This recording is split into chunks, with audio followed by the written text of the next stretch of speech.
पाकिस्तान की ये भी एक नापाक करतूत है। देखिए, एक पाकिस्तानी क्रिकेटर को यहां पर वाघा बॉर्डर पर परेड में शामिल करवाया गया।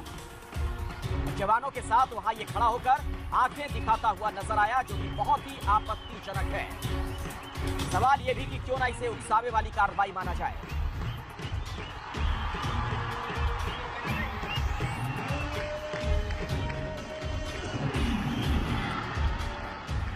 हसन अली है, पाकिस्तानी तेज गेंदबाज, जो यहां पर पहुंच गया इस परेड में शामिल होने के लिए।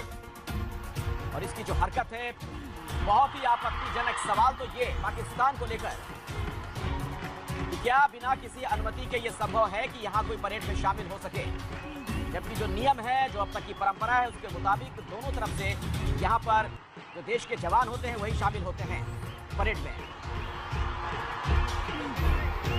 हसन अली, पाकिस्तानी तेज गेंदबाज, जिसने उकसावे वाली कार्रवाई की है, और उसके बाद देखिए किस तरीके से बेशर्म मुस्कुराहट के साथ वापस लौटता नजर आया।